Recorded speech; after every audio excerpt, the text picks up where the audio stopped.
लाहौर जागो लाहौर में आप सबको खुश आमदीद कहते हैं। ठंडी ठंडी और धुंधली धुंधली सुबह के साथ मैं हूँ आपकी होस्ट मुनीबा आसिफ। मैं बिल्कुल ठीक ठाक हूँ। उम्मीद करती हूँ कि आप लोग भी जहाँ कहीं होंगे इस वक्त खैरियत से होंगे।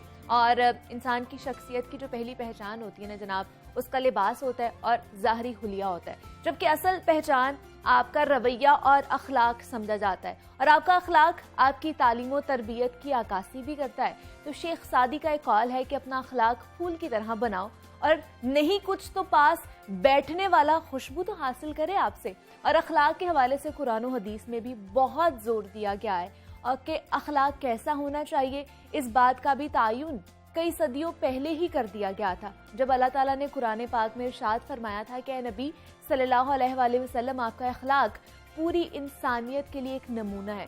तो हम सबको जनाब ये कोशिश करनी चाहिए कि इस सुन्नत पर अमल करते हुए अपना अखलाक बेहतर बनाया करें। दूसरों के साथ हमारा रवैया जो है वो अच्छा हो। लफ्ज़ों से भी खुशबू आती है, लेकिन शर्त यह है कि उनका इस्तेमाल दुरुस्त अंदाज में हो। तो जनाब वो लफ्ज़ भी फूल की मानंद ही होते हैं। जनाब अब कुछ बात हो जाए बच्चों की तालीम और तरबियत के हवाले से, तो सारे वालिदैन की ख्वाहिश होती है कि जनाब उनका बच्चा जो है अच्छी और वाज़ेह गुफ्तगू और बर्ताव करे और उसका बिहेवियर भी बहुत अच्छा होना चाहिए। और अगर छोटी उम्र में ही बच्चों के बोल चाल और रवैयों पर तवज्जो ना दी जाए तो बच्चों को मुस्तकबिल में परेशानी का सामना करना पड़ सकता है। और हमारे यहाँ इस हवाले से कोई खास तवज्जो नहीं दी जाती और अक्सर वालिदैन ये कहते हुए नजर आते हैं कि जनाब उनका बड़ा बच्चा बहुत अरसे बाद बोल सका था, तो इसलिए कोई मसला नहीं है, हमारा बच्चा भी एक वक्त गुजरने के साथ साथ ठीक हो जाएगा या बोलना शुरू हो जाएगा। लेकिन खास तौर पर जो ऑटिज्म का शिकार बच्चे होते हैं उनको बोलने में मुश्किलात का सामना करना पड़ता है। ऑटिज्म एक ऐसी बीमारी है जिसमें बच्चों की ज़हनी नशोनुमा की सलाहियत मुतासर हो जाती है और इस बीमारी में मुब्तला लोग ख्याली दुनिया में रहना शुरू हो जाते हैं। बोल चाल में उन्हें दिक्कत महसूस होती है और अपने ख्यालात को बयान भी नहीं कर सकते हैं। और बाज़ बच्चों में एटीट्यूड का भी बहुत ज़्यादा मसला होता है, उन्हें जल्द गुस्सा आ जाता है या बहुत ज़िद्दी हो जाते हैं। तो इन मसाइल का शिकार बच्चों की थेरेपी कैसे की जा सकती है, वालिदैन का इस हवाले से किरदार कितना अहम होता है, इस पर आज हम बात करेंगे। हमारे साथ इस वक्त मौजूद हैं ज़िक्रा फैज़, हैं बिहेवियर थेरेपिस्ट हैं। ज़िक्रा मैं आपको खुश आमदीद कहती हूँ। जागो लाहौर में कैसी हैं आप? मैं बिल्कुल ठीक हूँ, थैंक यू। ज़िक्रा आप बिहेवियर थेरेपिस्ट होने के साथ साथ स्पीच थेरेपिस्ट भी हैं। और जिस तरह मैं बात करी थी कि बच्चों के हवाले से कि बहुत से बच्चे होते हैं जो स्टार्टिंग में उनको बोलने में बहुत ज़्यादा मुश्किलात जो हैं वो पेश आती हैं, तो हमें बताइए अमूमन इसकी वजह क्या होती है? क्या साइकोलॉजिकली कोई वजह होती है या फिर मेडिकल कोई वजह होती है? अच्छा, बेसिकली अगर हम देखें तो बच्चों में जब ये इश्यूज आते हैं, कुछ मेडिकली भी है, प्री मैच्योर बर्थ होती है या कुछ इंसिडेंट हो जाए, कुछ एक्सीडेंट हो जाए, और उसके अलावा बच्चों में जब हेयरिंग लॉस का इशू होता है, ठीक है, हेयरिंग लॉस की वजह से भी बच्चों में स्पीच डिले आना शुरू हो जाता है, क्योंकि बच्चे उस तरह हमारी बात है जो सोसाइटी के अंदर है वो समझ नहीं पाते, कम्युनिकेट नहीं कर पाते, तो उस वजह से बच्चों की जो स्पीच है वो उनकी एज के अकॉर्डिंगली वो स्टक हो जाती है। अच्छा, और पेरेंट्स उन चीज़ को फाइंड आउट नहीं कर पाते, मतलब पेरेंट्स को नहीं पता होता कि अच्छा स्पीच डिले है कि ऑटिज्म है। बेसिकली ऑटिज्म भी स्पीच डिले नहीं है। हमारे पास सेरेब्रल पाल्सी के बच्चे हैं, उनको भी स्पीच डिले हो सकता है, हेयरिंग लॉस बच्चों को भी हो सकता है, ऑटिज्म के बच्चों को भी हो सकता है, मेंटली रिटार्डेड चिल्ड्रंस को भी हो सकता है, ग्लोबल डेवलपमेंटल डिले के साथ जो बच्चे हैं उनको भी स्पीच डिले हो सकता है। तो बेसिकली हम सिर्फ ऑटिज्म के साथ टैग नहीं कर सकते, लेकिन पाकिस्तान में और बेसिकली लाहौर में ऑटिज्म का रेशो बहुत ज़्यादा इंक्रीज हो गया। और स्पीच डिले के साथ जब भी कोई बच्चा आता है तो वो कहते हैं ना कि पेरेंट्स यही सोचते हैं अच्छा ऑटिज्म है। तो वो ऑटिज्म के साथ हम कह सकते हैं कि सम हाउ कुछ डिफरेंशिएट होते हैं, कुछ सिम्टम्स होते हैं जो कि डिफरेंट होते हैं। ओके। और स्पीच डिले के साथ कुछ डिफरेंट सिम्टम्स जो है वो डिफरेंट होते हैं, लेकिन सम हाउ कहीं ना कहीं एक दूसरे के साथ मैच कर रहे होते हैं, लेकिन बिल्कुल 100% नहीं कर। लेकिन फिर वालिदैन जो है वो किस तरह जज कर सकते हैं, किस तरह के सिम्टम्स होने चाहिए कि वालिदैन को पता चल जाए कि इसको स्पीच थेरेपी की जरूरत है? सबसे पहले तो डायग्नोसिस करवाएं अपने बच्चों का प्रॉपर, ठीक है, किसी हॉस्पिटल से, डॉक्टर से एक प्रॉपर डायग्नोसिस होता है। जैसे कार्स है, चाइल्डहुड इनका ऑटिज्म रेटिंग स्केल है, जिसमें पता चल जाता है कि बच्चे को ऑटिज्म है कि नहीं है। उसमें बच्चों को स्कोर्स दे दिए जाते हैं कि बच्चा नॉन ऑटिस्टिक है तो बच्चे के इतने स्कोर्स होंगे, लेस देन 30 होगा, लेस देन 20 होगा। अगर बच्चों के स्कोर इससे ज़्यादा है तो बच्चे को ऑटिज्म है, और लेवल कौन सा है, माइल्ड है, मॉडरेट है, स्वेयर है, तो उसमें क्लियर हो जाता है।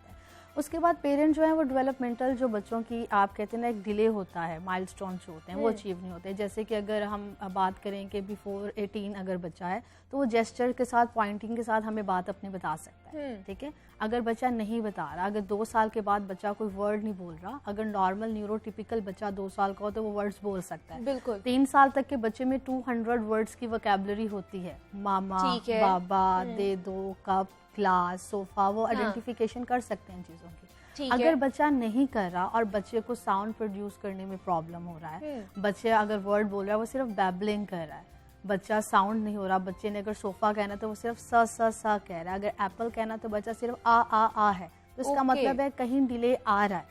तो हम फिर उनको थेरेपिस्ट के पास लेके जाए, उनका प्रॉपर ट्रीटमेंट करवाएं, चेकअप करवाएं और वहाँ से फिर पेरेंट्स जज करना शुरू करें कि अगर मतलब ये वो सिम्टम्स हैं जो पेरेंट्स जो है घर पे रहकर पेरेंट्स सबसे मुझे लगता है तशखीस कर सकते हैं। एग्जैक्टली, वो देख सकते हैं कि हमारा बच्चा 3 साल का है लेकिन अभी तक वो पॉइंटिंग पे है, ठीक है, उसको कुछ भी चाहिए, मदर का हाथ पकड़ा, बच्चा लेके जा रहा है कि मुझे भूख लगी है, मुझे पानी, और बच्चे को नहीं पता ये पानी, उसको कुछ भी चाहिए तो जस्ट वो जेस्चर्स के थ्रू आपको हाईलाइट कर। तो इसका मतलब है कि डिले आ गया, बच्चे का जो IQ लेवल है या लर्निंग प्रोसेस है वो स्लो है, तो इसका मतलब है बच्चे को कोई मतलब इशू है जो कि हमने सॉर्ट आउट कर। तो फिर उसको डॉक्टर के पास लेके जाएं, उनका कंप्लीट डायग्नोसिस करवाएं और उसके बाद जो डॉक्टर्स है वो रिकमेंड कर देते हैं कि ऑटिज्म है या स्पीच डिले है, तो आपके बच्चे को बिहेवियर थेरेपी चाहिए, स्पीच थेरेपी चाहिए, कि दोनों चाहिए। और इनफैक्ट बच्चों को सेंसरी इश्यूज भी बहुत होते हैं जो ऑटिज्म के साथ होते हैं, उनके सेंस के मतलब जो बच्चे हैं वो कुछ बच्चे हैं जो सिर्फ लाइट्स को देख के बहुत खुश होते हैं और वो सिर्फ एक अपने ही दुनिया में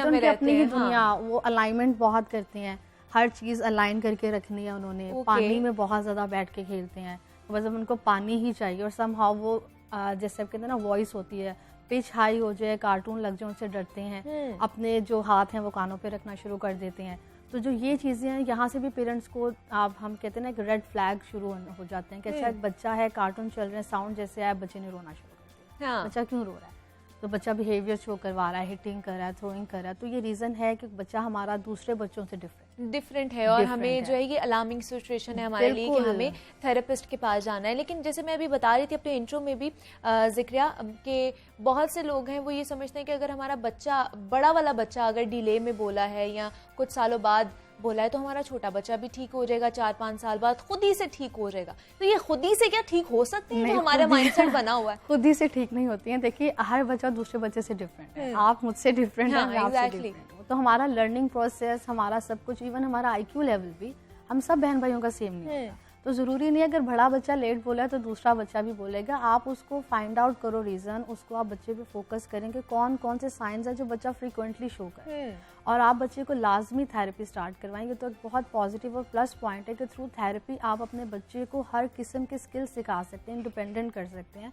और इवन हम लोग थ्रू डायग्नोसिस ये बता देते हैं कि बच्चे का IQ लेवल, जैसे ऑटिज्म के बच्चों में जो IQ लेवल है हम कहते हैं माइल्ड टू मॉडरेट है, वो बिलो 70 होता है, ठीक है। अगर हम कहते हैं ना बच्चा बॉर्डर लाइन पे आ गया है, जैसे नॉर्मल हम लोगों का न्यूरोटिपिकल बच्चों का IQ लेवल 110 तक है, तो आप देखिए कितना गैप है इन बच्चों और हमने वो कवर करना है। अगर हम बॉर्डर लाइन पे कह देते हैं तो वो 70 to 85 तक बच्चा जो है उसका IQ लेवल मीट कर जाता है, न्यूरोटिपिकल बच्चा, ठीक है। तो वो IQ लेवल ही इतना कम है तो उनको स्किल्स सिखाने में और उस तरफ लेके आने में हम लोगों को बहुत टाइम लगता है। और पेरेंट्स को उन चीज़ों का कि अर्ली इंटरवेंशन हम लोगों ने कैसे बच्चों को देनी है, कौन सा टास्क हमने उनको कैसे सिखाना है, वो इतना उनको नहीं पता होता, जो कि हम थ्रू टेक्निक्स उनको ट्रेनिंग दे सकते हैं कि आपने ये काम इस तरह करना और इस तरह नहीं करना। क्योंकि वो जब बिहेवियर्स आते हैं तो पेरेंट्स कहते हैं अच्छा कोई बात नहीं, मत रोने दो, मत रोने दो, उसको दे दो। बिहेवियर इश्यूज बहुत ज्यादा है, मतलब अग्रेसिव बिहेवियर का भी एक मसला है बच्चों के अंदर कि वो इतने जिद्दी हो जाते हैं, इतने मतलब कि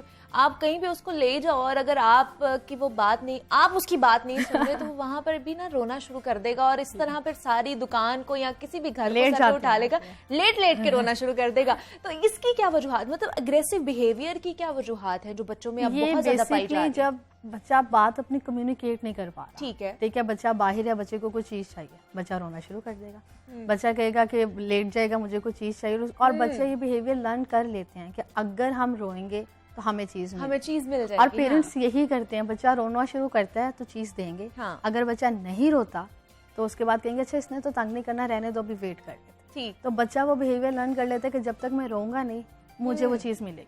ठीक है, तो हमने उन रीजंस को फाइंड आउट करना है और उनको ख़त्म करना है कि बच्चा रो रहा है तो आप उसको इग्नोर करें उस टाइम पे। ठीक है। जब बच्चा एक पॉजिटिव वे में आ रहा है, पॉजिटिव बिहेवियर शो कर रहा है, तब आप उसको आप अटेंशन भी दें, आप उसकी बात भी सुने और आप उसको बताएं कि आप आज चुप करके मुझसे चीज़ मांगी है तो मैं आपकी बात सुन रही हूँ। जब अब पेरेंट्स क्या करते हैं, जब बच्चा रो रहा है किसी के सामने, नहीं नहीं हमारी इंसल्ट होगी, इसको दूसरे कमरे में ले जाओ, इसको दे दो जो मांग रहा है, बस दे दो, तो उनको पता होता है कोई भी आएगा मैंने ये काम करना और मेरी बात होगी। तो वो जो बिहेवियर है आप कह लें कि बच्चों के सम हाउ वो दूसरों के साथ नहीं है, बच्चे सेल्फ इंजर्ड बिहेवियर की तरफ भी आते हैं, मतलब वो खुद को मारना शुरू कर देते हैं, हेड बैंगिंग करते हैं, थ्रोइंग करते हैं, उनको होता है खुद को हिट करते हैं कि जब हम खुद के साथ ये करते हैं तब हमारी मामा आती हैं, हमारे बाबा आते हैं, फिर ज्यादा हमें अटेंशन मिलना शुरू हो जाती है, अटेंशन ज्यादा मिल जाती है, तो वो सम हाउ अटेंशन के लिए और सम हाउ स्केप के लिए हमने ये काम नहीं करना, वो चीज़ उठा के फेंक देंगे, वो लेट जाएंगे, वो रोना शुरू कर देंगे। तो ये रीजंस होती है जो कि पेरेंट्स फाइंड आउट नहीं करते,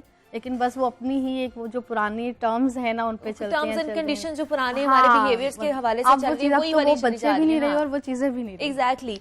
और कितना अरसा ये थेरेपीज करवानी पड़ती हैं, कितने सेशंस लेने पड़ते हैं इसके? अगर बच्चा माइल्ड टू मॉडरेट है तो बच्चे में जल्दी हमें improvement, science of improvement show होना शुरू हो जाता है। ठीक है। लेकिन अगर पेरेंट्स हमारे साथ कोऑपरेट करें, अगर पेरेंट्स कह रहे हैं बस बच्चा 2 घंटे आपके पास छोड़ दिया, 3 घंटे छोड़ दिया, आप सिखाएं उसके बाद हम कुछ नहीं करें, तो हम कह सकते हैं बच्चा 3 साल भी थेरेपी लेके जा सकता है, 4 साल भी लेके जा सकता है। लेकिन अगर पेरेंट्स 100% अपनी कॉपरेशन शो करवा रहे हैं, इंटरेस्ट ले रहे हैं, जो इंटरवेंशन, जो स्ट्रेटजीज हम बच्चे के साथ यूज़ कर रहे हैं वो घर में कर रहे हैं, तो 1 साल तक के अंदर हम देखें 1 साल उस बच्चे ने ली है, लेकिन उनकी मदर की जो ट्रेनिंग है ना, मैं कहती हूँ कमाल है, वो कहीं पे भी जाए कहते हैं ये थेरेपिस्ट से काम नहीं कर रहा, ये जो इंटरवेंशन यूज़ कर रहे हैं ये इंटरवेंशन जेन्युइन इंटरवेंशंस नहीं है। तो क्या वो जब बच्चे आते हैं तो आप लोग उनके पेरेंट्स को या उनकी मदर्स को भी बताते हैं कि आप लोगों ने घर जाके इस तरह की एक्टिविटीज बच्चों के साथ करनी है? एक प्रॉपर मीटिंग होती है, एक डायरी होती है,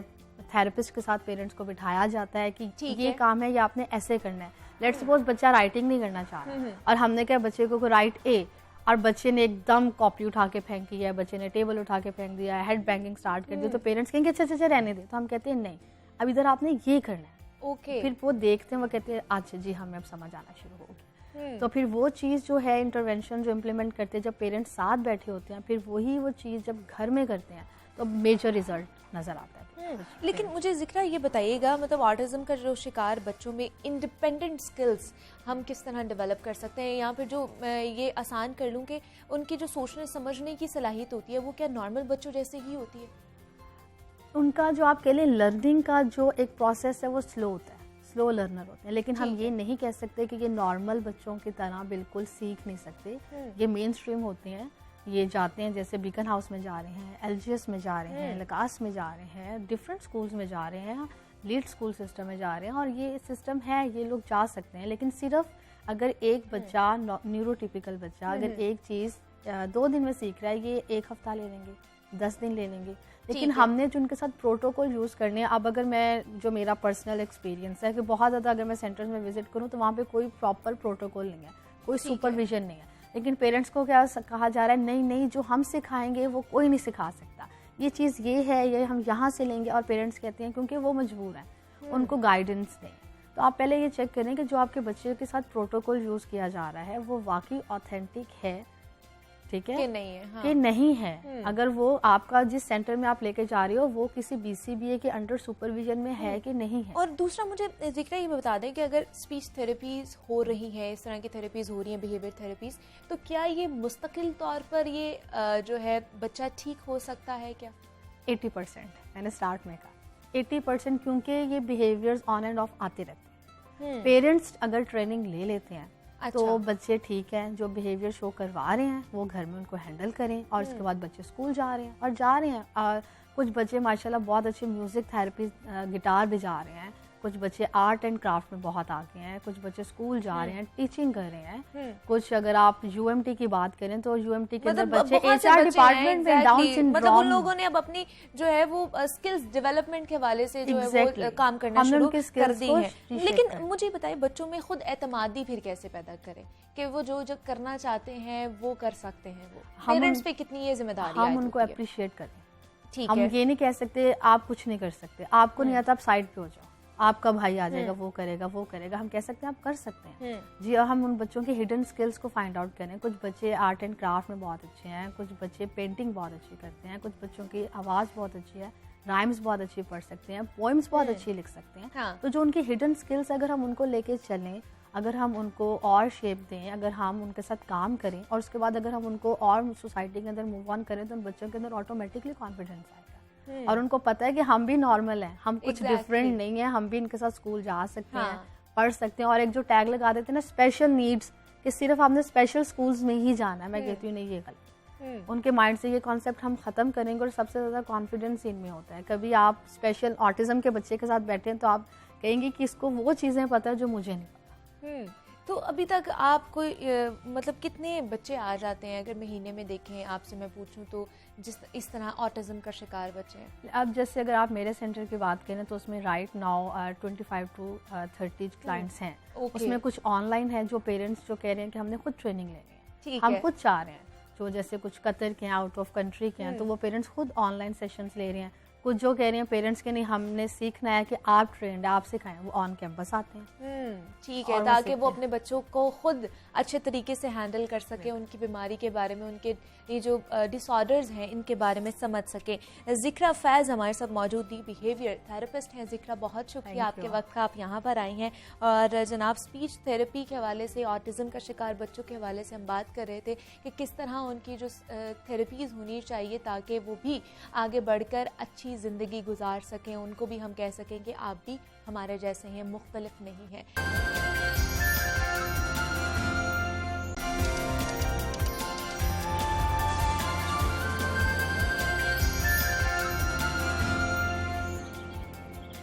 वेलकम बैक टू जागो लाहौर जनाब। और ये सेगमेंट है हमारा लाहौर की दुनिया, जिसमें हम लाहौर और लाहौरियों के मसाइल डिस्कस करते हैं। तो आजकल लाहौरियों का सबसे बड़ा जो मसला है वो है मोहलिक कोरोना वायरस, जिसकी नई किस्म ओमिक्रॉन तेजी के साथ शहरियों को अपनी लपेट में ले रही है। और अगर मुस्बत केसेस के हवाले से अगर मैं बात करूं तो इस वक्त जो है मुस्बत केसेस की जो शरह है वो 10.7% तक पहुंच चुकी है। शहर लाहौर की मैं बात कर रही हूँ और ये दिन ब दिन इसमें इजाफा ही होता जा रहा है। तो जनाब, एक के बाद दूसरी किस्म हमारे सामने आ जाती है। पहले डेल्टा था, फिर ओमिक्रॉन आ गया, ओमिक्रॉन के बाद एक और इम्कान है कि जो फ्रांस में नई जो किस्म है वो भी आने वाली है। तो जनाब, ये क्या चल रहा है, कितना दुरानिया होता है एक के बाद दूसरी किस्म आने का, तो इस हवाले से आज हमने बात करनी है। इसके क्या पैरामीटर्स हो सकते हैं, किस तरह हम बच सकते हैं, कैसी कैपेसिटी है हमारे पास, मौजूद है कि नहीं है, अगर हम इससे किस तरह निपट सकते हैं। हमारे साथ प्रोफेसर डॉक्टर गजाला रूबी मौजूद हैं, जो डायरेक्टर एंड फोकल पर्सन है कोविड की। तो उन्हें खुशामदीद कहते हैं। डॉक्टर साहिबा, मैं आपको खुशामदीद कहती हूँ जागो लाहौर में। कैसी हैं आप? जी, अल्लाह का शुक्र है, थैंक यू डॉक्टर साहिबा फॉर इनवाइटिंग मी। आपका ताल्लुक जनरल हॉस्पिटल से है, तो मुझे वहाँ की सूरत हाल के हवाले से अपडेट कीजिएगा कि जो नई किस्म आई है ओमिक्रॉन की, इसके बाद तेजी के साथ कितने जो है केसेस रिपोर्ट हुए हैं, उसमें ओमिक्रॉन के कितने हैं और डेल्टा वेरिएंट के कितने केसेस जो हैं वो रिपोर्ट हो रहे हैं? आप जितना भी जो भी रोज़ डायग्नोसिस हो रही है उसमें 50% से ज़्यादा जो पॉजिटिव केसेस हैं वो ओमिक्रॉन के ही हैं। क्योंकि इसकी जो स्प्रेड है वो बहुत फास्ट है। जैसे उर्दू में कहते हैं कि हवा की तरह लग रहा है, तो इतनी तेज़ी से स्प्रेड करता है कि आपको अंदाज़ा भी नहीं हो सकता इसका।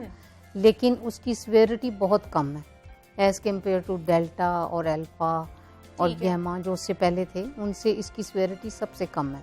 लेकिन इट डजेंट मीन कि हम मास्क उतार दें और 100-200 की वेडिंग के बजाय 500-600 वाली वेडिंग में जाके शिरकत करें और अपनी गैदरिंग को बढ़ाएं और डिनर्स को बढ़ाएं। हमने अपने 2 सालों वाली कसर जो है वो इस दिसंबर में पूरी की है। ठीक है, लोग दिसंबर में स्नो मनाते हैं और हम दिसंबर में वेडिंग सीजन मनाते हैं। और आई डोंट थिंक कि कोई भी वेडिंग जो है वो 600 से कम की कैपेसिटी में गई है, बल्कि इससे भी गई है। और वहाँ पे कोई SOPs का कोई कहीं नहीं देखा गया कि लोगों ने इस्तेमाल किया हो या कुछ किया हो। किसी तरह का कोई SOP नहीं फॉलो हुआ। लोग टेस्टिंग तक कराना भूल गए थे। तो इवन कि ये जो आपके पास रिपोर्ट आ रही है 10.7, वो सिर्फ वो केसेस हैं जो कि टेस्ट हो रहे हैं। जो टेस्ट नहीं हो रहे अभी इसमें वो परसेंटेज शामिल नहीं है। अगर आप वो शामिल करें तो it must go beyond 15 actually. तो ये परसेंटेज बहुत ज़्यादा है, लेकिन इसकी सिवियरिटी कम है। क्योंकि हमारी ज्यादातर माशाल्लाह पॉपुलेशन जो है वो वैक्सीनेटेड हो चुकी है। ठीक है। तो उसका एक और जो सदेबाब है वो जो आप ये कर सकते हैं कि please get the booster dose as soon as possible. अगर आपको 5 महीने से ज्यादा हो गए हैं पिछली डोज को, तो आप अपनी बूस्टर डोज जल्द से जल्द लगवा लें। ठीक है। ठीक है। लेकिन अगर आप कोविड का शिकार रहे हैं पिछले महीने, तो फिर आपको 2 से 3 माह वेट करना पड़ेगा। ठीक है। तो क्या वो लोग नहीं इसका शिकार हो रहे हैं या उनको ज्यादा सवेयर नहीं हो रहा, जिन लोगों ने अपनी जो दोनों डोजेज हैं वो कंप्लीट की हुई हैं वैक्सीनेशन की? ये जो अगर आप 2 डोजेज वैक्सीनेशन की कंप्लीट करते हैं और अभी आपने बूस्टर डोज की तरफ नहीं गए और अगर आपको ओमिक्रॉन लगा भी है, ठीक है, तो उसमें ये है कि और आपको सिवियरिटी ऑफ द डिजीज नहीं है, आपको फास्ट फीवर नहीं है, आपके लंग्स पे प्रॉब्लम नहीं है, कोई और आपको जीआई की सिम्टम्स नहीं है, आपको क्लिनिकल क्रोनिसिटी नहीं है, तो फिर आपको 5 दिन का आइसोलेशन दरकार है सिर्फ एज पर CDC रिकमेंडेशंस। ठीक है, जो कि सेंटर फॉर डिजीज कंट्रोल है USA का। सिर्फ आपको 5 दिन की आइसोलेशन और 5 दिन के लिए आपने मास्क की पाबंदी करनी है, और उसके बाद 5 दिन के बाद आप अपना दोबारा से टेस्ट करवा सकते हैं, और अगर आपको फीवर नहीं है तो होप्स हो कि वो नेगेटिव हो जाएगा, लेकिन अगर नहीं हो रहा तो वो अगले 5 दिनों में हो जाएगा। 5 दिन से ज्यादा की आपको आइसोलेशन नहीं उसमें रिक्वायर्ड, उसकी रिक्वायरमेंट ही सिर्फ 5 डेज है एज पर एज, और 10 डेज का मास्क आपने पाबंदी रखनी है inside the house as well as outside. लेकिन मुझे डॉक्टर साहब ये बताइए कि यहाँ पर हम देख रहे हैं मरीजों की जो हालत है वो निस्बतन अभी स्टेबल है, लेकिन क्या उनमें स्वेरिटी भी आ रही है, और कौन से लोगों में ज्यादा स्वेरिटी आ रही है? वही लोग जो कि वैक्सीनेशन नहीं कराते। ठीक है, वो वैक्सीनेशन नहीं कराते और बिल्कुल SOPs का ध्यान नहीं रखते, और अगर एक उनका पेशेंट है तो वो उसको, अब वो कोविड को कुछ नहीं समझते लोग। People was only afraid with the first wave, उसके बाद से तो वो आप कहते हैं लो जी अब कोरोना क्या कहने वाला है, बड़ी कोई बात नहीं, कोरोना हो गया तो क्या हो गया। तो इसलिए वो इट डजंट मीन, और वो कोरोना वाले पेशेंट को अब आइसोलेट भी नहीं करना चाहते। आपको क्यों लगता है ये खौफ जो है लोगों में क्यों खत्म हो चुका है? क्या सख्तियां जो है वो कम कर दी गई हैं इसकी वजह से? जी, इसीलिए, और कम कर दी है, और कुछ हमारी अपनी भी तो सोशल रिस्पॉन्सिबिलिटीज हैं, हमें वो भी तो ऑन करनी है। बाहर भी तो ये सब लोग करते हैं, लेकिन एक्चुअली इतना लंबा हो गया है, मोर देन 2 years अब हो गया, तो लोग भी तो तंग आ गए ना इससे अब। लेकिन इसका ये मतलब हरगिज नहीं कि हम 600 की वेडिंग्स करें और उसका करें, कुछ एटलीस्ट हमें 50% तो रूल्स फॉलो अप करने ही है ना SOPs, अगर हम चाहते हैं कि we want to get rid of this disease कि अब ना आए। तो अब आपको पता है कि ओमिक्रॉन के बाद डेल्टा क्रोन अवेलेबल है जी, तो डेल्टा क्रोन की सिवियरिटी जो है वो उससे ज्यादा होगी, ठीक है। ये साइप्रस में हो चुका हुआ है डायग्नोज, ठीक है, और काफी केसेस उनके आ चुके हैं। अब आप ये कह दें कि सारी तरफ फ्लाइट्स भी अब बंद नहीं हो रही, इंटरनेशनल ट्रैवलिंग आप कितना अरसा बंद कर सकते हैं? इसका यही है कि आप SOPs पे अमल करें, अपना खुद PCR करवाएं, और दूसरों को भी इससे, अपने बिलव्ड वंस, अपनी फैमिली, अपने बच्चों, अपने पेरेंट्स को उससे दूर रखना चाहते हैं तो बेहतर है कि आप खुद भी SOPs पे अमल करें और उनकी टेस्टिंग बाकायदा करवाएं। अगर आपको फीवर है, माइल्ड सा सोर थ्रोट वगैरह, तो उसका टेस्ट करवाएं ताकि आपके बाकी घर वाले अभी उसका शिकार नहीं है, तो at least they can stay away from them. लेकिन इसके हमें सिम्टम्स बता दें कि बहुत से लोग कह रहे हैं कि ये मुख्तलिफ हैं इसके सिम्टम्स डेल्टा से या पहले जो वेव्स आ चुके हैं। जी बिल्कुल डिफरेंट है। इसमें स्मेल और टेस्ट आपकी कम्प्लीटली ऑफ नहीं होती। ठीक है, स्मेल और टेस्ट रहती है। माइल्ड सा फीवर होता है आपको, माइल्ड सा, आपको जैसे सर्दियों में आपका सोर थ्रोट है, फ्लू हो गया, इस तरह है। लेकिन इट डिपेंड्स कि पेशेंट्स ने अगर नहीं लगवाई हुई वैक्सीन तो वो सिवियरिटी की तरफ भी जा सकते हैं, उनको सांस की तकलीफ भी हो सकती है। ठीक है, हर चीज पेशेंट टू पेशेंट डिपेंड करती है, हर बंदे का इम्यून सिस्टम डिफरेंट है, और जाहिर है कि बच्चों में और बूढ़े लोगों में ये सिवियरिटी भी कॉज कर सकता है। ठीक है, तो इसलिए क्योंकि ये ज्यादातर बच्चों में और बूढ़ों में ही है और यंगस्टर्स में भी है जी। तो इसलिए बेहतर है कि हम इसको बचाएं उनसे और पाबंदी करवाएं मास्क की, सोशल डिस्टेंसिंग की, ताकि हम इससे बच सकें। If we want to continue our routine life schedule, हम चाहते हैं कि हमारे एजुकेशन सिस्टम बंद ना हो, हम चाहते हैं कि हमारी इकॉनमी सफ़र ना करे, हमारी चीज़ें खुली रहें, हम बिजनेस करते रहें, हम अपनी जॉब्स पे जाते रहें। If we want to get it normal we have to follow up all the SOPs। और वो जो लोग वैक्सीनेटेड नहीं है, I advise them to get vaccine as soon as possible. और अगर अब बूस्टर डोज लगवा ली जाए तो अगर उसकी एफिकेसी जो है वो 35% रह जाती है for example after certain period of time, तो जो ही आप अपनी बूस्टर डोज लगवाते हैं तो वो इमीडिएटली 75% तक चली जाती है। ठीक है। तो इसका मतलब है कि आपने अगर अपनी बॉडी को स्ट्रॉन्ग करना है to stay away from all these pandemic and epidemic, we have to follow up the rules please. Exactly, हाँ, फ्लोरोजीन डिस्कवर किया है वायरस इस वक्त आ चुका उन्होंने है। 16 म्यूटेशन उसमें रिकॉर्ड किए हैं। ठीक है। तो जो पेशेंट में आता जाएगा, आपके पेशेंट के सैंपल से ही आपने डिस्कवर करना है ना उसको। तो उसमें अभी वो there is a news that strain may get 16 more kind of the mutations. तो आया वो म्यूटेशन माइल्ड होंगी, मॉडरेट होंगी या सीवियर होंगी, ये तब पता चलेगा when it will be transmitting to the other people. और हर पेशेंट जो होता है वो डिफरेंट होता है। वो फ्रांस के लोगों में किस तरह अफेक्ट करता है, उनकी जेनेटिक डिस्ट्रीब्यूशन क्या है, उनका जियोग्राफिकल स्टेटस क्या है, उनका इम्यून सिस्टम कैसा है, उनकी वेरिएबिलिटी क्या है, उनका डाइट प्लान कैसा है, उन्होंने अपनी वैक्सीन लगवाई है तो उनका एंटीबॉडीज का स्कोर क्या है। तो वो हर बंदे के साथ वो डिफरेंट प्ले करता है। हम ये नहीं कह सकते कि मुझे कोविड हुआ तो मैं हफ्ते में ठीक हो गई, तो आई डोंट थिंक कि that is a very mild, सब लोग हफ्ते में ठीक हो जाएंगे। आपके 1900 में से 5-7 मरीज सिवियरिटी की तरफ भी चले जाते हैं। तो इसलिए मैं ये नहीं कहती कि जो अटेंडेंट है वो कहेगी जी मेरा तो पेरेंट है, ये तो ठीक हो गया तो मैं साथ रही हूँ, मुझे भी कुछ नहीं होगा। तो इसलिए please be careful, it might play a different role to you. ठीक है, ठीक है। तो इसीलिए उसको एक बिल्कुल नॉर्मल नहीं समझना चाहिए। बीमारी है, ये वही पेंडेमिक है जिसने एक दफा पूरी दुनिया को शटर कर दिया। ठीक है, जब आपका सब कुछ बंद हो गया, हर चीज पूरी दुनिया बंद होकर रह गई, पूरी दुनिया बंद थी वायरस की वजह से। ठीक है, हमारे पास टेस्टिंग के लिए सामान नहीं आ रहा था, दवाइयाँ नहीं आ रही थी और लोग उसको बहुत मुश्किल से हमें चीजें मिल पा रही थी। हम कोई चीज नई कर ही नहीं पा रहे थे, तो हम बड़ी ब्लेसिंग समझते थे जब हमें कोई चीज मिल जाती थी हॉस्पिटल में।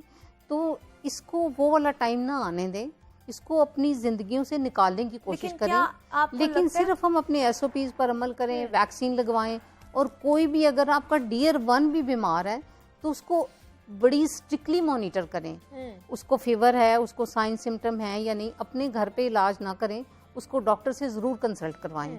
ये होम रेमेडीज छोड़ दें प्लीज। तो उसको डॉक्टर पे जरूर लेकर जाएं ताकि वो मॉनिटर हो सके प्रॉपर। लेकिन क्या डॉक्टर साहिबा आपको लगता है कि जैसे हम ये 5वीं लहर तो चल रही है इस वक्त ओमिक्रॉन की, इससे हम मुकाबला कर रहे हैं, अगर 6ठी लहर आ जाती है फ्रांस के वेरिएंट की जो मैं बात कर रही हूँ, तो हम क्या उससे निपटने के लिए तैयार हैं? हमारा हेल्थ सिस्टम वो कितना मुतासर हो सकता है? हम नहीं जानते कि वो आके पेशेंट के साथ कैसा करेगा, रिएक्ट करेगा। लेकिन अभी मैं आपको बताऊं, आज के दिन तक कोविड की टेस्टिंग हम खुद करते रहे हैं, कई करोड़ों के हमने टेस्ट किए हैं, उसका एक पेनी भी चार्ज नहीं किया गया किसी भी पेशेंट से।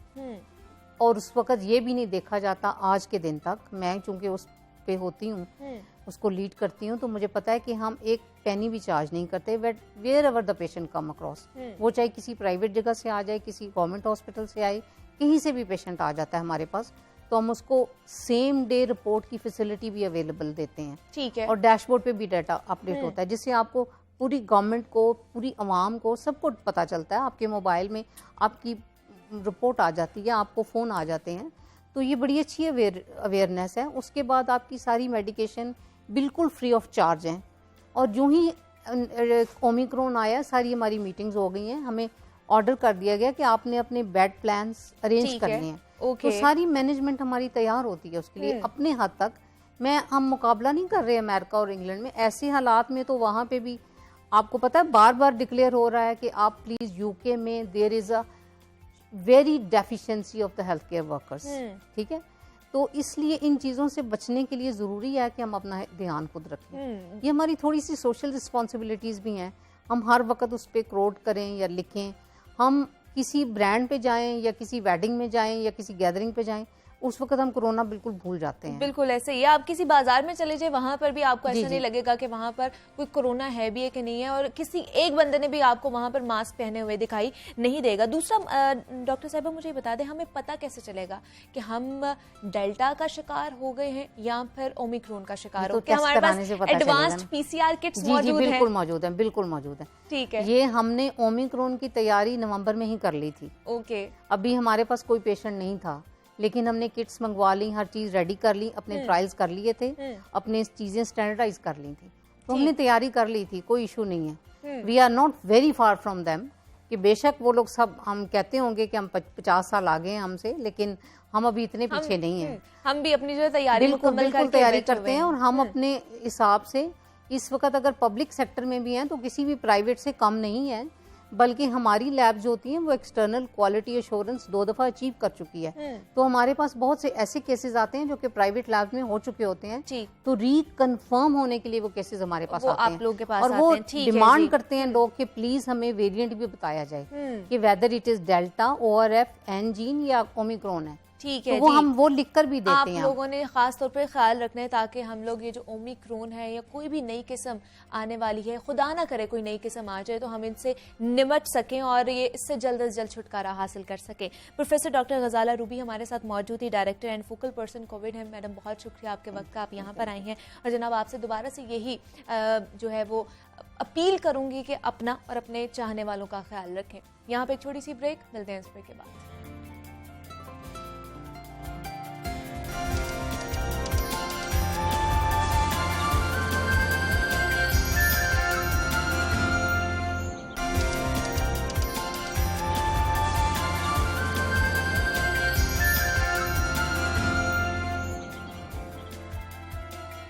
वेलकम बैक टू जागो लाहौर। जनाब अब कुछ बात कर लेते हैं सेहत और फिटनेस के हवाले से।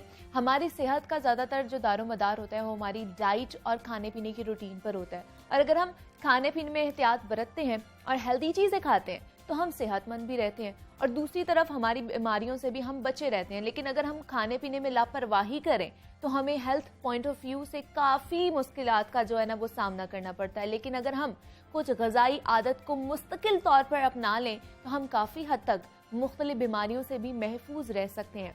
तो शहद और कलौंजी 2 ऐसी चीज़ें हैं जो सदियों से इस्तेमाल होती आ रही हैं और हर ज़माने में इसकी अफादियत को तस्लीम भी किया गया है। साइंस भी इस बात की तायीद करती है अब कि इन दोनों चीज़ों के बेशुमार फ़वाइद भी हैं, यहाँ तक कि कुरान और हदीस से भी इसकी अफादियत साबित शुदा है। तो नबी अकरम सल्लल्लाहु अलैहि वसल्लम का भी एक फरमान है कि कलौंजी में मौत के अलावा हर बीमारी का इलाज मौजूद है। तो कलौंजी और शहद के क्या क्या फ़वाइद हैं और उन्हें कैसे इस्तेमाल किया जाना चाहिए, अगर हम अपनी डेली लाइफ में इन चीज़ों का इस्तेमाल करते हैं तो हमारी ज़िंदगी में क्या क्या तब्दीली आ सकती है, इस पर आज हम बात करेंगे। हमारे साथ इस वक्त मौजूद हैं शिफा अली है, माहिर ग़िज़ा है। शिफा, मैं आपको खुश आमदीद कहती हूँ जागो लाहौर में। कैसी हैं आप? अल्लाह का शुक्र जी, बिल्कुल ठीक ठाक। शिफा, जिस तरह हम बात करें आज हमने कलौंजी और शहद की अफादियत के हवाले से बात करनी है। तो कहते हैं कि अगर सेहतमंद रहना है ना तो शहद का इस्तेमाल करना चाहिए, लेकिन सबसे पहले तो हमें शहद के हवाले से बताइए कि हमें कैसे पता चलेगा कि ये शहद जो हम इस्तेमाल कर रहे हैं वो असल है कि नहीं है, क्योंकि मार्केट में बहुत सारे ऐसे ब्रांड्स आ चुके हैं जो असल भी नहीं है। तो क्या निशानियां हैं असल शहद की? अच्छा, ये तो बहुत ही मुश्किल है पता करना कि असल शहद जो है कौन सा है और नकल कौन सा है। उसकी वजह ये है कि वो बहुत से उसके टेस्ट, सिवाय इसके कि आप लैब उसको टेस्ट करवा लें तो वो एक फाइनल अथॉरिटी एक हो सकती है कि ये असली है कि नहीं, इसके अंदर कितनी की मिलावट है चीनी की और ये कितना असली है। लेकिन एक तरीका जो हम अक्सर ही देख रहे होते हैं कि अपने सामने अगर आप उतरवाएं, आपके कोई घर में कहीं लग जाए तो उसका एक फ़ायदा हो सकता है कि वो कहीं से आपको इस तरह से खालिस मिल जाए कि आपके कोई जानने वाले हो, किसी के दरख्त पे लगा हो, तभी आपको खालिस मिल सकता है, वरना लैब टेस्ट के अलावा इसका पता नहीं चल सकता कि ये खालिस है कि नहीं। ठीक है, हमें मजीद भी शिफा शहद के जो फ़वाइद हैं वो हमें बता दें। मीठा तो होता है लेकिन हमारे जिस्म, हमारे वज़न या ओवरऑल अगर हम हेल्थ पॉइंट ऑफ व्यू से बात करें तो हमारी सेहत के लिए कितना अच्छा है? अच्छा, ये शहद मैं कहूँगी, मेरा ख्याल है कि वो वाहिद मीठा है नेचुरल स्वीटनर जिसके बहुत ज़्यादा साथ फ़वाइद भी जुड़े हुए हैं, क्योंकि इसके अंदर बहुत सी ऐसी एंटी बैक्टीरियल प्रॉपर्टीज़ हैं, यानी कि नेचुरली ये जरासीम को मारने की सलाहियत रखता है। फिर इसके अंदर इन्फ्लेमेशन से, यानी जिस्म के मुख्तलिफ हिस्सों में सोजिश हो जाती है और जो कि बहुत सी क्रॉनिक बीमारियों का, दिल की बीमारियों का, आंतों की बीमारियों का सबब बनती है, उससे सेहत पाने के इसके अंदर फ़वाइद मौजूद हैं। यानी सोजिश अगर क्रॉनिक लेवल पे अंदर बॉडी से ये कम करेगा तो आप बहुत सी बीमारियों से बच सकते हैं। ठीक है। और इसके अलावा इसके अंदर ये मैदे के बीमारियों में, गले की, जब आजकल जैसे आपने सर्दियों की सौगात में जिक्र किया, एक बहुत कॉमन मसला है कि खांसी और गले की खराबी या सर्दी ठंड लग जाना, उसमें शहद का इस्तेमाल जो है, खासतौर पे खालिस शहद का, उसके एक अंदर कुछ ऐसी प्रॉपर्टीज होती हैं कि वो गले को सूद भी करता है और जो असल में गले की जो खराश है वो भी सोजिश की बारिश ही हो रही होती है कि आपके जो भी इरिटेंट्स जा रही हैं या इन्फेक्शन एजेंट्स जा रहे हैं उसकी वजह से खराबी हो रही है, तो वो उसके लिए भी बहुत फायदेमंद है। ठीक है, जैसे मैंने बताया मैदे के बहुत से मसाइल, जैसे मैदे की तेजाबियत, तो इस तरह की उसमें अगर आप शहद गर्म पानी, नीम गर्म पानी के अंदर शहद मिला के लें तो उससे मैदे के बहुत से मसाइल को फाका होता है। इसी तरह आंतों के मसाइल जो हैं उनके अंदर भी बहुत ज्यादा इसका फायदा बताया जाता है। हाइपोग्लाइसीमिया को कम करने के लिए कुछ लोग जो बार बार ये करते हैं कि हमें कमजोरी होने लगती है, उनके लिए भी अच्छी बात है कि वो मुनासिब मिकदार में शहद का इस्तेमाल करें। अच्छा, शहद इतनी फायदेमंद चीज है कि एट टाइम्स हम इसको वेट लॉस के जो पेशेंट्स होते हैं उनके लिए भी हम रिकमेंड करते हैं, क्योंकि इसमें थोड़े से कुछ इस तरह के एजेंट्स पाए जाते हैं कि इसको कम मिकदार में लिया जाए तो ये मेटाबॉलिज्म को यानी जिस्म में चर्बी को घुलाने की सलाहियत को तेज करता है। अच्छा। तो गर्म पानी के साथ इसका इस्तेमाल जो है वो बहुत ही मुनासिब है, सेहत के लिए बहुत ही अच्छी चीज है। Exactly. बहुत से लोग बताती चलूं जी मैं ये बताती जरूर चलूं कि कभी कभार शुगर के मरीज जो हैं वो इसको ज्यादा लेने से उनका शुगर लेवल बढ़ जाता है, क्योंकि इसके अंदर बहरहाल ग्लूकोज, सुक्रोज कुछ हद तक और फ्रक्टोज ज्यादा मिकदार में मौजूद है, जो कि शुगर को बढ़ाने का बायस बन सकती है। शुगर के मरीज से इज्तनाब करें या इसकी बहुत ही कम मिकदार अपने मालिज के मशवरे के मुताबिक वो ले सकते हैं, लेकिन उनके लिए उतना सेफ नहीं है कि वो उसको बहुत ज्यादा लें। ठीक है, जैसे आपने बात की कि बहुत से लोग हैं जो गर्म पानी में सुबह उठ के ये शहद डाल के पीते हैं और साथ में लीमू का भी इस्तेमाल करते हैं, तो हमें बता दें कि एक दिन में या एक महीने में हमें कितना इस्तेमाल करना चाहिए शहद का? अच्छा, शहद का रोजाना ये है कि एक जो जिन लोगों को शुगर की बीमारी नहीं है, कोई ऐसे मसाइल नहीं है, ये पॉलीसिस्टिक ओवरीज का या इंसुलिन रेजिस्टेंस के इश्यूज नहीं है, या उनको किसी भी सूरत चीनी का हमने कम करने को नहीं कहा, तो वो एक बड़ा चम्मच, जो चावल वाला चम्मच होता है बड़ा खाने का चम्मच, वो इस्तेमाल कर सकते हैं पूरे दिन में शहद। अब अगर उसको चाय में लेना चाहें तो चाय में भी ले सकते हैं, या गर्म पानी में इस्तेमाल करना चाहें ऐसे भी लिया जा सकता है। ये अच्छी चीज है कि एक बड़े चम्मच तक लिया जा सकता है। जो जिन लोगों को जैसे शुगर के मर्ज का शिकार है या और किसी वजह से कम चीनी लेने को कहा है, तो उनको हम 1 टीस्पून या हाफ टीस्पून तक देते हैं। अच्छा, डिपेंड करता है कि लिया जाए, लेकिन एक बड़ा चम्मच, और जैसे बच्चे हैं या ग्रोइंग लोग हैं जो जिनमें वेट गेन करना है, वो 2 से 3 चम्मच तक भी दिन में ले सकते हैं, उनको कोई हर्ज नहीं है। यानी हर किसी की डोज अकॉर्डिंग टू उनका जो वजन इस वक्त है और जो उनकी हालत है उसके मुताबिक डोज ज्यादा भी हो सकती है, लेकिन ज़ाहिर है बहुत ज्यादा बेतहाशा उसको फिर भी नहीं करते। लेकिन क्या शफा इसके भी टाइमिंग्स होनी चाहिए शहद के कि किस टाइम हम लोगों ने इसका लेना है? मतलब क्या सुबह निहार मुँह उठ के हम लोग, जैसे आप बता रही थी कि गर्म पानी में शहद डाल के पिया जाता है, बहुत से लोग हैं कि सुबह निहार मुँह कॉफी और चाय का भी इस्तेमाल करते हैं, तो इसका ऑल्टरनेट ये हो सकता है? हाँ, ये बहुत अच्छा है, पानी के साथ भी लिया जा सकता है इसको। निहार मुँह अगर खालिश शहद हो तो वैसे ही चम्मच से भी पिया जा सकता है। वो गले को सूद करने के लिए, जो लोग कफ करते हैं, जिनको खांसी लगी हुई है, गला खराब हुआ है, उनके लिए ऐसा एक चम्मच पीना भी बहुत अच्छी चीज है पानी। उसके अलावा से पी लें। निहार मुँह तो बेहतरीन हो जाएगा क्योंकि उससे मैदे का फेल भी बहुत अच्छा हो जाएगा। लेकिन इसके अलावा ये भी हो सकता है कि दिन के किसी भी औकात में इस्तेमाल कर सकते हैं, जहाँ भी आप मीठा इस्तेमाल करना चाहें तो वैसे दिया जा सकता है। जैसे कुछ लोगों को खाने के बाद मीठा लेने की एक आदत होती है, और भी है कि कुछ नहीं है, तो उसमें बजाय इसके कि कोई और चीज ली जाए तो आधा चम्मच जो है ना शहद का वो चख लिया जाए, तो वो भी सेहत के लिए मुनासिब है, उसमें कोई हर्ज नहीं, अच्छी चीज है। तो क्या शफा जो हमारे खाने पकड़े होते हैं जिनमें मीठे की जरूरत होती है या चीनी डालने की जरूरत होती है, तो उसमें हम लोग शहद का भी इस्तेमाल कर सकते हैं? वो क्या वो ज्यादा मुफीद होगा? हाँ जी, कर सकते हैं, लेकिन अगर शहद की वो कुकिंग प्रॉपर्टीज पे हैं कि वो मतलब अगर हमारे खाने की एक शक्ल सूरत भी तो होती है ना, चीनी के साथ वो और तरह से पकता है, शहद के साथ शायद वो स्टिकी ज्यादा हो या जलने का एहतमाल ज्यादा हो, कि कुकिंग टेम्परेचर इसका उस तरह से नहीं होगा। तो अगर उस तरह के मसाइल नहीं है तो हम डाल सकते हैं शहद का इस्तेमाल मुनासिब मिकदार में, हमारे जो मीठे हैं उनके अंदर किया जा सकता है, कोई हर्ज नहीं है। ठीक है। और दूसरा फिजिकल प्रॉपर्टीज चेंज। और दूसरा, जैसे शिफा में बात करी थी कि शहद के साथ साथ कलौंजी की भी बहुत ज़्यादा बात की जाती है कि इसमें भी ये भी बहुत सेहत बख्श है हमारी सेहत के लिए, हमारी हेल्थ पॉइंट ऑफ व्यू के हवाले से, तो हमें इसके फ़वाइद के हवाले से भी बताइएगा। जी बिल्कुल, कलौंजी वो दूसरी चीज़ है जिसका सुन्नत में जिक्र है और ये बताया गया कि मौत के अलावा हर चीज़ के लिए इसके शिफा इसमें मौजूद है। तो उसमें अच्छी बात यह है कि कलौंजी में कुछ खास इस तरह के फैटी एसिड्स पाए जाते हैं जो कि सेहत के लिए मुनासिब है। वैसे ओमेगा 6 उसके अंदर होते हैं, लेकिन इनको हम गुड फैट्स में शुमार करते हैं। दूसरा ये कि इसके ना एंटी इन्फ्लेमेटरी इफेक्ट्स, इसके भी एंटी कैंसर इफेक्ट्स हैं। यानी कि अगर असल कैंसर एक ऐसी बीमारी है जो अपना आप जाहिर करने में कई साल लेती है, और ये काफी अरसे पहले से इसकी बुनियाद रखी जाती है। तो जो लोग कलौंजी के बीज इस्तेमाल करते रहते हैं वो दिल की बीमारियों से और कैंसर की बीमारियों से बच सकते हैं। इवन कि जिनको अगर हुआ भी हुआ है तो उनमें जो बीमारी बढ़ने की रफ्तार है वो स्लो डाउन हो सकती है, खासतौर पर दिल की शरियानें जिनकी बंद हैं या दिल की बीमारियों का शिकार है। ब्लड प्रेशर को कंट्रोल करने में भी कलौंजी का रोल है। लेकिन हम ये करते हैं, ये है कि हम लोग थोड़ा ज्यादती कर जाते हैं कि हम लोग ज्यादा मिकदार में इसको इस्तेमाल करना शुरू कर देते हैं या बहुत ज्यादा लेना शुरू कर देते हैं, तो वो अटेम्प्ट मुनासिब नहीं है। तो कितनी मिकदार होनी चाहिए इसकी एक पर्सन के लिए? ऑयल भी इस्तेमाल कर सकता है, कलौंजी का ऑयल भी ताजा जैसे होता है, तो वो भी 1-2 चम्मच रोजाना लिया जा सकता है। आंतों के फेल के लिए भी अच्छा है वो, और जिस्म से सोजिश को कम करने में भी उसका बहुत अच्छा रोल है, दिल की बीमारियों से भी बचाता है। बहुत अच्छी चीज है, उसको जरूर रोजाना इस्तेमाल करना चाहिए। बल्कि शहद और कलौंजी को अगर मिक्स करके दोनों, जैसे शहद का 1 चम्मच लिया, उसके ऊपर कलौंजी के चंद दाने डाले और उनको कंज्यूम कर लिया, तो वो बहुत अच्छी है।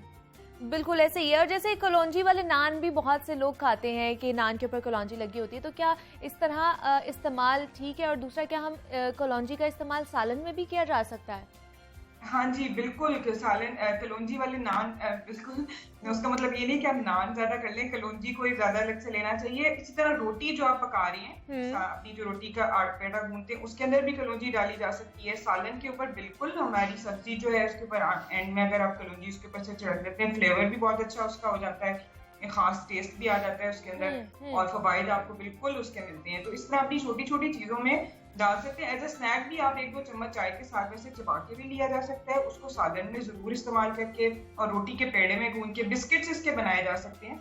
घर में अगर आप बच्चों के लिए बेकिंग करते हैं तो आप कलौंजी के केक्स बन सकते हैं। इसके केक रस जो घर में बनाती हैं माएँ, जो बेकिंग करती हैं, वो बिल्कुल घर में कलौंजी का ज्यादा इस्तेमाल कर सकती हैं। केक्स में, क्रैकर्स में बहुत अच्छा उसका टेस्ट आ जाता है।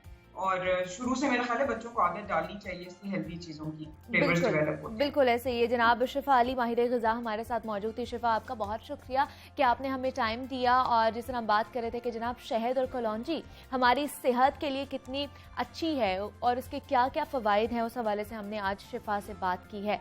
तो अब मुझे आप लोगों ने जो है इजाज़त देनी है। जाते जाते मौसम बहुत ही हसीन है, तो उस हवाले से आप गाना भी सुनिए, आए मौसम रंगीले सुहाने। तो आप इसको एंजॉय कीजिए, मुझे भी दुआ में याद रखिएगा। कल आपसे दोबारा मुलाकात होगी, तब तक के लिए अल्लाह हाफ़िज़।